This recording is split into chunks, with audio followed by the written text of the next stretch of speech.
Ayan. Again, good evening. Courtesy of the references natin ay si book ni Sir Win Balyada. So, you may find resource out of the library or other book source no, para may review kayo for your FAB-M series. No? Kasi kadalasan dito laman din yan. Dito magda-line yan. Okay, sige, start na natin yung ating review series no, for the multiple choice question. Ito naman yung aspeto na kung saan that is standardized test talaga. So mostly ang lahat po ng mga problems po ay naka-multiple choice. So you must learn how to eliminate the wrong choices and ang matira yung best choices no doon sa sagot. So based on my experience, marami pong mga tricky questions sa kailangan mo sagutan based doon sa concept na natutunan mo doon sa inyong accounting. No? Sige, let's start for the scenario. So, the statement of changes in equity. Pag sinabing statement of changes in equity, ano-ano nga uli yon? That is the determination of the movements of your capital. So, mostly that is nakabigay ng capital siya. Add mo may additional investments, add mo yung net income mo, less mo yung withdrawals mo or drawings mo is equivalent to your ending capital balance. So that is your statement of changes in equity. So letter A ba? Has no relationship with the balance sheet. Mhm. Letter B indicates whether the cash position of the entity will permit withdrawals by the owner. Letter C provides a link between the income statement and the balance sheet. O letter D shows the income and expenses of the entity for a given period. So dito class, sa pag-analyze ninyo, sa letter A pa lang, eliminate na agad natin yon. Why? Sa letter A kasi has no relationship with the balance sheet. Wala siyang relationship. Yung statement of changes in equity, mayroon siyang relationship sa pamamagitan ng ending capital balance. Okay? So, wrong na yung letter A na choice. Okay, letter B. So, tingnan natin. Indicates whether the cash position, may kinalaman ba sa cash position yan? Yung statement of changes in equity? Wrong. No? So, that is, walang kinalaman si cash position sa statement of changes in equity. More on capital siya. Kaya ilalagay mo siya sa statement of cash flows. So, letter B, eliminate mo, mali na. So, ano tira ay letter C or D? So, tingnan natin, imay-imayin natin. So, letter D, unahin natin, shows the income and expenses of the entity for a given period. Okay, so ano ba siya? Statement of income, financial performance or income statement ba siya? Ay, ang tanong natin ay statement of changes in equity. So, tingnan natin yung letter C. Provides a link between the income statement and the balance sheet. That is correct. That is letter C. Provides a link between income statement and the balance sheet. So, yun yung ending capital balance. Kasi nga, may income statement part doon. That is your net income. Meron siyang i-determinate mo pa, no? Yung net income through revenue less expenses, no? And yung balance sheet mo, that is withdrawals and your beginning capital. Then, para matira yung ending capital na ilalagay mo na sa pinaka-final balance sheet mo. Okay? So, that is letter C ang tamang sagot. So, I think tumama kayo sa inyong mga hula. Pero dapat rationally po tayo pagdating sa mga multiple choice na ganyan. Okay, number 2. Tingnan natin sa number 2. Which of the following is an example of investing activity? Ayan na naman tayo, class. Rationally na naman ulit tayo. Investing activity. When we say investing activities, that is dealing with the purchasing and the disposal of the non-current assets. Uulitin ko. It is an activities that stimulates the purchasing and the disposal portion of your non-current assets. That is your investing activities. Nag-invest ka ng non-current assets kasi gagamitin po for the long period of time na magpo-produce ng future economic benefits sa company. So, alin-alin dyan ang kanyang investing activities. Is it letter A, obtaining a bank loan? Letter B, paying taxes to the government? Letter C, producing goods and services? Letter D, purchasing building or purchasing a building. So, ano alin dyan? Sige, eliminate tayo. Susugiin natin yung mali dito. Yung eliminate muna natin. Ano ba yung letter C, una-una. May kinalaman ba yan sa producing goods and services? Ang tanong niya ay investing activity. That is wrong. Eliminate mo na yung letter C. Mali yan. Wala yan sa choices natin. Okay? Letter A kaya, obtaining a bank loan. Lalo na ito. So, ibig sabihin, pag nag-bank loan ka, nag-issued ng loans payable para i-finance mo sa operations ng company mo. Financing meaning obtaining a bank loan that is under ng financing activities. No? Well, letter C, operating activities. Letter A, financing activities. Letter B, paying taxes to the government. Plus, oh my goodness, may kinalaman ba yan sa investing activity?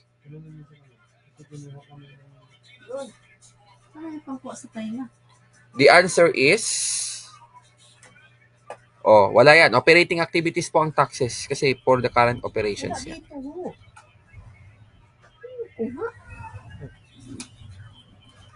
Okay.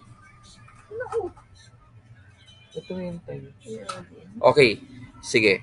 Sorry for the interruption. So, alin na lang ang natitira sa ating mga option? So, tinira natin si letter D. Why? Purchasing a building is part of your investing activity. So, that is your investing activity. The answer is letter D. So, kung may mga sumagot sa inyo ng letter A, B, or C, pakiulit po ng iyong accounting concepts. Pakibasa po ng mga concepts na dapat nilalaman ng inyong investing activities under ng statement of cash flows. Okay? So, I think na gets niyo yung concept na tinatalakay natin. Okay, ito naman tayo. Okay, number 3. Which of the following is an example of financing activity? So, alin kaya dito ang example ng financing activity? Kanina, investing. So, ulitin ko, investing, that is part of your purchasing and disposal na ating non-current assets. Financing naman, that is ano yung source of fund mo para i-finance mo doon sa entire assets mo. Okay? So, ito ay mostly the issuance of the long-term debts, the issuance of the shares, the payments of the dividends, or the declaration of the dividends, or may kinalaman niya sa repayment ng principal ng long-term loans mo. Okay, that is your financing activity. Letter A, acquiring land. Letter B, employing workers. Letter C, paying off a loan. Letter D, selling equipment. O, tingnan natin. Eliminate natin una dito. Acquiring land. Una, acquiring land. Part siya ng investing activity. So that, kabawasan yan doon sa ating cash. Kasi invest tayo para sa lupa. Letter B, employing workers. Employing workers is part of employing. Kung magbabayad ka ng salaries payable. So, salaries payable, is it part of your financing? Nagpa-finance ba yon? Hindi. So, part siya ng operating activities. Okay? Selling equipment. Sabi ko sa inyo kanina, disposal or selling ng ating equipment, ng ating non-current assets ay part ng ating investing activities. So, that is why letter C is the correct answer. Paying off a loan.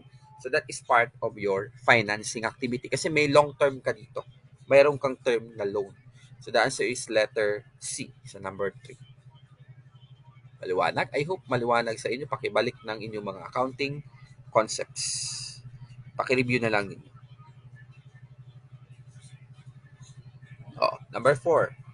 The statement of changes in equity would not show. Okay, the statement of changes in equity would not show. Alin kaya dito ang hindi pinapakita sa statement of changes in equity? Okay, tingnan natin. So, revenues. So, alata na, no?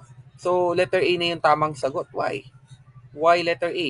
Kasi part yan ng statement of financial performance mo or your income statement. Hindi siya part ng statement of changes in equity. O letter B, nakikita mo ba yan? The owner's ending capital balance? Yes, nakikita mo siya. So, doon siya sa pinakadulong computation ng ating statement of changes in equity. Letter C, the owner's initial capital balance, part ba siya ng statement of changes in equity? The answer is yes. Part po siya ng ating statement of changes in equity. That is your beginning balance or initial balance. O, letter D, the owner's withdrawal for the period. Meron ba siya sa formula natin? Yes, meron. That is owner's withdrawal or the drawings ng ating owner. So, letter A is the correct answer for this multiple choice question. Ayan, tingnan natin dito. So, ayan class be careful with the word except. May mga ganun kasi sa mga multiple choice na problem. So, may mga word kang makikitang except. Pag may mga except na ganyan, huwag mong papansinin yan. Okay? So, pag may except, bilugan mo agad yan. Yan ang tamang procedure pagdating sa mga multiple choice. Para madali mo ma-eliminate yun. Okay. Tingnan natin. The profit figure appears. Tingnan natin. Appears in all of the following financial statements except the letter A, the balance sheet. Letter B, income statement. Letter C, statement of cash flows. Letter D, statement of changes in equity. Yung profit figure mo sa nag-a-appear siya sa mga yon. Except may isang napabilang sa choices na hindi dapat kasali. So that is exception to the general rule. So alin nga dyan ang ating exception to the general rule? Sa balance sheet, nakikita mo ba ang profit? No. That is indicated in your ending capital balance. So that is why eliminate mo si letter A. So the correct answer is letter A na po. Okay? Bakit letter A? Balance sheet po is permanent account. Wala po tayong nominal account sa balance sheet. So that is why you are not included the profit figure on your balance sheet. Letter B, income statement, kasali po yan. Dahil yan po ay nasa credit side po ng ating balance. On letter C, statement of cash flows. Yes, lalo na kapag gagamit ka po ng indirect method. So, profit, add mo yung depreciation, add mo yung amortization expense, increase in current assets, ima-minus mo yon, decrease in current assets, ipa-plus mo, etc. So, kasama siya sa indirect method sa cash flows. O, letter D, statement of changes in equity. Kasali siya. So, computation ng ating ending capital balance. That's why letter A is the correct answer. Hindi po siya lumilitaw sa balance sheet. Okay. So, I think kaya pang i-absorb sa inyong mga utak ang ating multiple choice question. Number 5, the statement of cash flows would disclose the withdrawal of cash by the owner. Kung saan natin i-disclose ang ating withdrawal of cash by the owner? Withdrawal po yan, class. So, ibig sabihin, part ng capital. Saan ba yung kabilang ang capital? That is on your financing activities section po. Hindi po siya kabilang sa investing. Wala po tayong investment doon. Notes to the FS. Wala po tayo sa notes. Pero hindi naman po notes ang pinag-uusapan sa choices. In the operating activity section, no din. Dahil yan ay hindi naman current operations. Withdrawal, that is part of your financing. So that is letter A is the correct answer. That is part of your financing activities. Ayan, number 7. Tingnan natin. Okay, number 7. Which of the following is an example of operating activity? Ayan, operating activity. O alin dyan sa mga choices na yan ang kasali sa operating activity? Is it letter A, obtaining capital from owners? Pag sabing operating, that is an activities that deals with the receipts of cash or the cash inflows and the disbursements of the cash or the cash outflows of the current assets and your current liabilities. Okay? So mostly nasa current assets and current liabilities siya. So obtaining capital from owners, that is part of your financing activities. Purchasing equipment, that is part of your investing activities. Selling land, that is part of your investing activities. Kaya ang correct answer dito for this scenario is letter C. That is selling goods and services to customers. Okay? So, I hope malinaw na sa inyo yung choices. Nakukuha pa yan. Okay, the owner's capital account is found on the letter A, balance sheet debit column in nowhere else. Letter B, trial balance credit column. Adjust the trial balance credit column in the balance sheet credit column of a worksheet. Letter C, trial balance credit column, adjustments credit column. Adjust the trial balance credit column and a balance sheet credit column of a worksheet. Letter D, trial balance credit column and income statement debit column of a worksheet.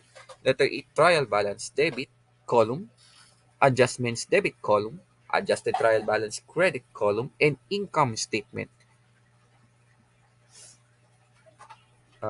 credit column of a worksheet.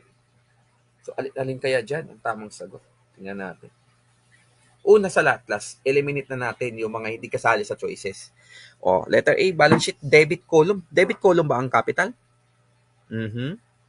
Sabi sa principles of ating the debit and credit, that is your capital is on the credit side.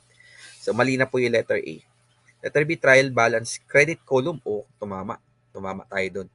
Adjusted trial balance credit column. Tumama tayo doon. And balance sheet credit column of a worksheet. Yun. Medyo sumasakto tayo doon sa letter B. So, i-ano muna natin. I-stay muna natin letter B. Mukhang tumatama siya. Letter C, trial balance credit column, adjustments. May adjustment ba ang capital sa adjustments section? Wala. So, eliminate mo na yan letter C. Kasi mali na yung statement mo. Nagpamali na siya. Although tama naman yung kabuuan, but wala naman siya sa adjustments talaga. Letter D, trial balance credit column, and income statement. Una, income statement, kaysan mo na yan kasi hindi naman siya permanent account. That is that is nominal accounts. So temporary lang yung income statement. Like the revenue, the expenses. So wala na po yung letter D. So ang natira ay B and C o letter A, debit.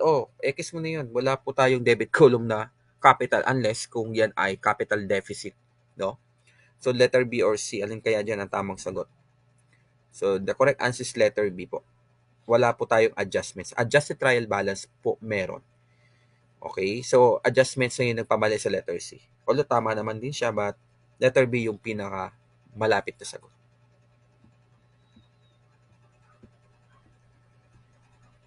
Number 9. Okay, number 9. If the amount of profit for the current period is less than the amount of the owner's withdrawals, there will be an decrease in the cash account, decrease in the owner's capital account, increase in liabilities on the balance sheet, letter D, increase in the cash account, o letter E, increase in the owner's capital account. Alin kaya dyan ang tamang sagot? If the amount of the profit mo for the current period is less than the amount of the owner's withdrawal, mas maliit daw yung amount ng profit mo for the current period doon sa amount ng owner's withdrawal. Alin kaya dyan? Bakit kaya lumiit ang profit mo? Tingnan natin. So, bakit siya nagkaroon ng mas mababa siya sa ating owner's withdrawal? Tingnan natin. Letter A, decrease in cash account. Una, cash account. Todo tama naman. Bawas din sa cash account mo. Letter B, decrease in the owner's capital account. Yes, decrease talaga siya. Kasi owner's withdrawal yan. Increase in liabilities, wrong. O letter C, eliminate na agad natin yun. Wala pong liability section doon sa withdrawal. Hindi po yan liability section. Increase in the cash account. Mali. Letter D, mali yan. No? Increase, erase mo na yan. Increase in the owner's capital. Hindi po nagpapa-increase ang withdrawal, no? Sa kaalaman ninyo. So, either A or B lang siya. Kapag profit ang pinag-uusapan, class, pag profit ang pinag-uusapan, kapag ganyan na nangyari, is less than the amount of the owner's withdrawal, alin kaya dyan? Sige, analyze.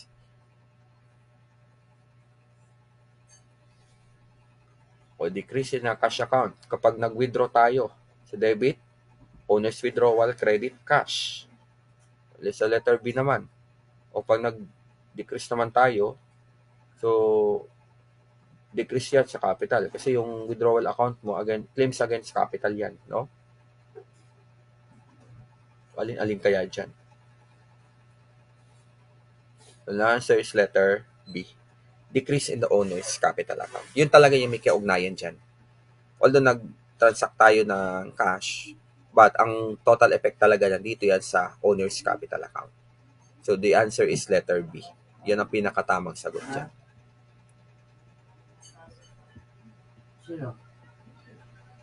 Ayan, tingnan natin to. Oh, the profit for Jeffrey's Franco's Treasures is 250,000 for the current year. So the owners withdraw 30,000 per month, no, for personal living expenses.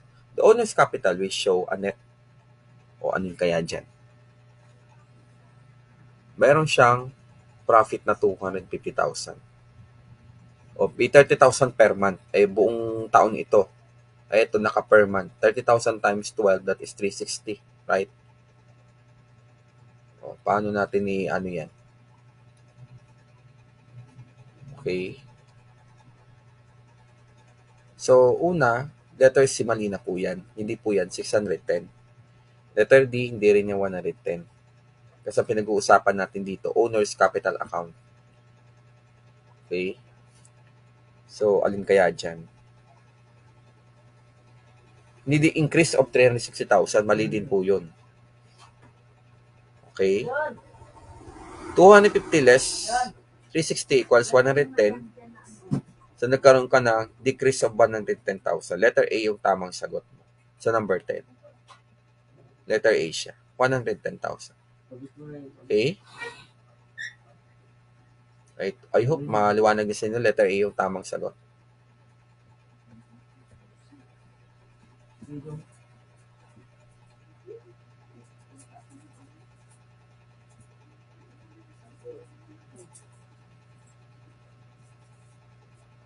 Okay. Number 11. Which of the following is a cash outflow from operating activities? Ayan naman sa sinasabi ko, cash outflow. Pag sabi cash outflow, that is what? That is part of your disbursement. So, ibig sabihin, alin-alin kaya sa mga account na to ang may kinalaman sa current operation sa nag-disburse ka? Letter A, payment for interest expense. Letter B, payment to acquire property and equipment. Letter C, payment to settle notes payable. Letter D, payment to owners in the form of withdrawals.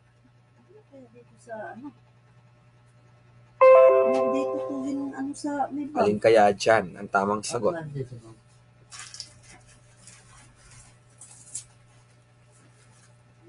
The answer is letter A, payment for interest expense. Eliminate mo na yung acquire property and equipment, that is part of your investing activities. Cash outflow yan ng investing activities. Payment to settle notes payable, cash outflow ng financing activities. Letter D, payment to owner in the form of withdrawals, that is part of your cash outflow of the financing activity. So letter A is cash outflow from operating activities. Letter A is the correct answer.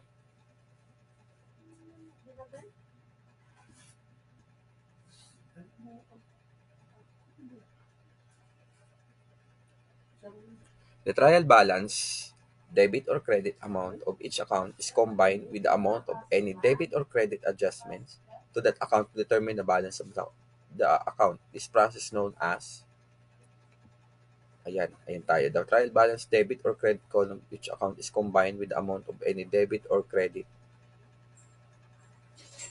So mga ganitong scenario, una na yan, understood mo na yan na the trial balance, debit or credit amount of each account is combined with the amount of any debit or credit adjustments. O, naka-horizontal yan, imagine niyo. That is cross-footing, letter B. Although balancing, pero hindi siya yung appropriate dyan na statement. Footing, hindi din. Kasi ang footing, naka-vertical yan. From up to down yan. Totaling, iba din yan. Parang footing din yan. But, the correct answer is cross-foot tayo. Kasi parang i-adjust mo yun sa paano yan, pa horizontal. Kaya the correct answer is letter B. Cross-footing. No? Number 13. Which of the following comes first in the accounting process? O, paulit-ulit ko sinasabi sa inyo sa ating FAB-M1 series. So that is, uunahin natin dito, pag nagpe-prepare tayo ng ating accounting process, first is the journalizing external transactions. Hindi po agad tayo mag-worksheet preparation. Padulo na po yan. Yung preparation of an adjusted trial balance, iba din yan. Part yan ng process ng worksheet. And mali din itong unadjusted trial balance mo kasi pang mga PIP process yan. So that is letter A, journalizing external transactions.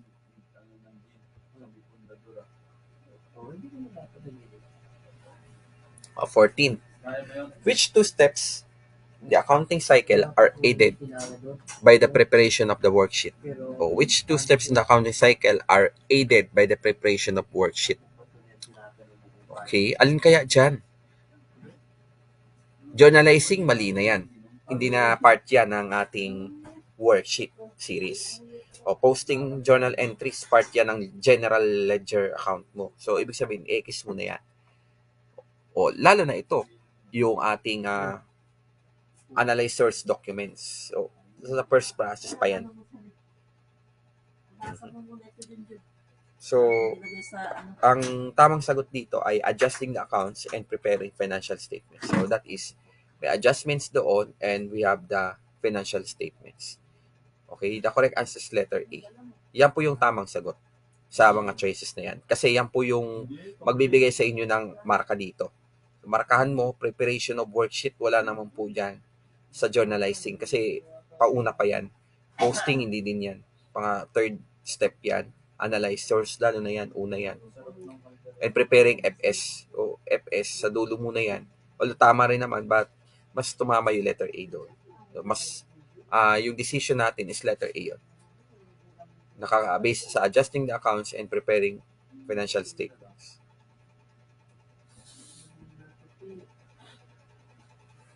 O letter number 15. Posting at 3,000 pesos debit as a credit causes an error. Kaya dyan. O, posting at 3,000 debit as a credit causes an error in the journal. Kasi debit or credit yan. Yung 3,000 na debit, naging credit siya. Cause ng error. Saan? Sa journal. Hindi po siya sa transposition dahil hindi naman po amount yung indicated doon. Hindi naman din siya divisible by 9. Hindi naman din siya divisible by 2. So the correct answer is letter A in the journal. Ha? Anong pasama? So itong 16 to 20 mo, medyo mahaba-haba yan. So, Villanueva Realty had the following balance sheet accounts and balances. Accounts payable, 60,000. Accounts receivable, 10,000. Building, question mark, cash, 30,000. Equipment, 70,000. Arlene Villanueva Capital, blanco. And land, 70,000. So, ito yung mga pertinent na info mo. Okay.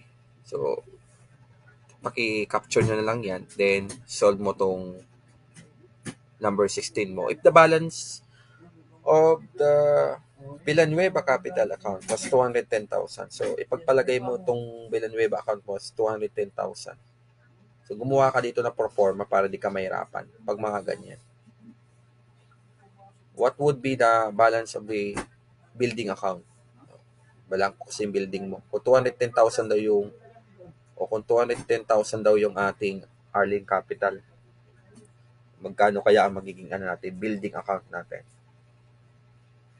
Tingnan natin. So, mas madaling i-compute dito, class, yung liabilities and owner's equity mo. So, yung 210,000 mo na Villanueva Capital, i-add mo yan sa accounts payable mo na available sa info. So, 270 yung liabilities and owner's equity mo. Okay? Then, of course, yung mga blanco dito, yung mga 70 na to, ilaless mo na lang yan para makuha mo yung building. I-squeeze mo. So, less 70,000, less 70,000, less 10,000, less 30,000, So that is 90,000. So may 90,000 ba tayo doon? Meron tayo 90,000 dyan. Paano ginawa ko? Squeeze yan. So yung 210,000 na yon na Villanueva Capital mo, i-add mo yan dito sa 60,000 yan na accounts payable mo. So 270,000. Ilaless mo na lang yung 10,000 kasi work back para makuha mo yung pinaka-building account na total niya 90,000 pesos. That is letter C. Number 17, the balance sheet, the balance of the account was 270,000. What would be the total of the liabilities on owner's equity? So class, make sense of the accounting equation. Assets equivalent to liabilities plus owner's equity. No? Kasi class, dapat hindi yan hindi ka nagugulan dapat dito. Mag-stick ka lang doon sa basic accounting equation. Assets equivalent to liabilities plus owner's equity. Hindi ka malilito dyan. Okay, tingnan natin. Ano yung total ng liabilities and owner's equity mo? O, kung meron ka ditong asset, magkano yung assets mo? Yung cash mo, 30,000. Add mo ng accounts receivable na 10,000. Add mo ng equipment na 70,000. Add mo ng land na 70,000. 180 na. Tapos, ang ating building, i-add mo din ng 170,000. The correct answer is letter D. That is 350,000 pesos. Okay, 170 plus 180 is equivalent to your liabilities and owner's equity. So, 350,000 in combine all na yan. No?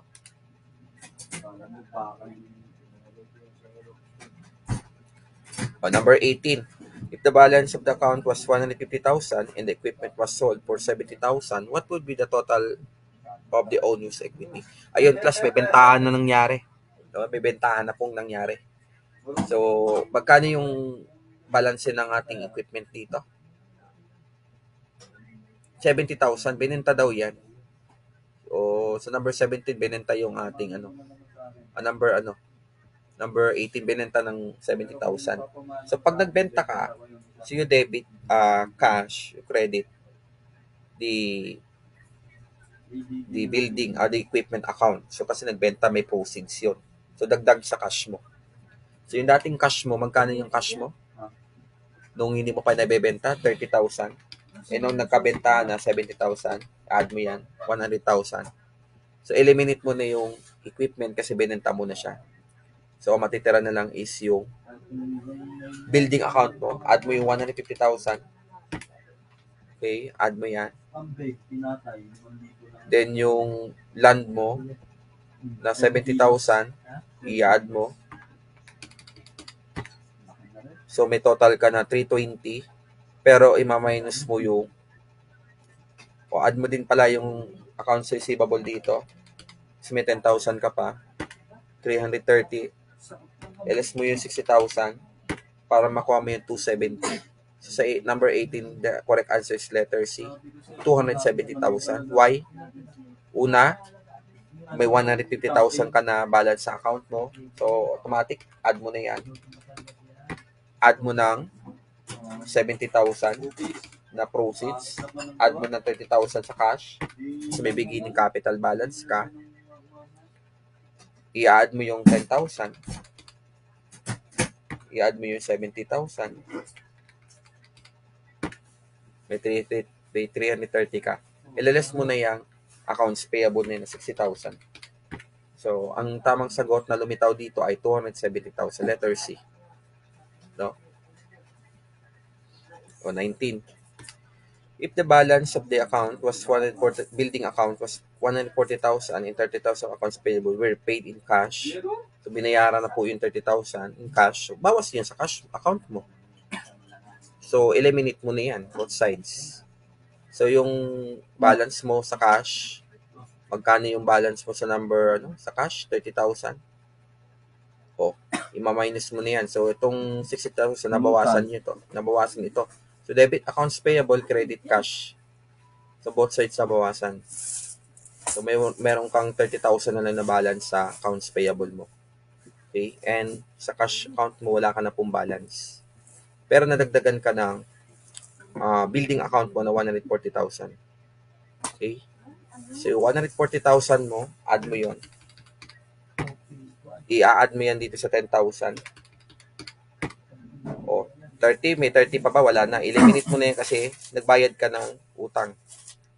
So, itong equipment mo,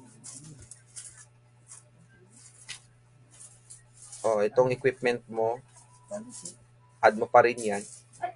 70,000. Okay. Then, add mo ng 70,000 equals 290,000.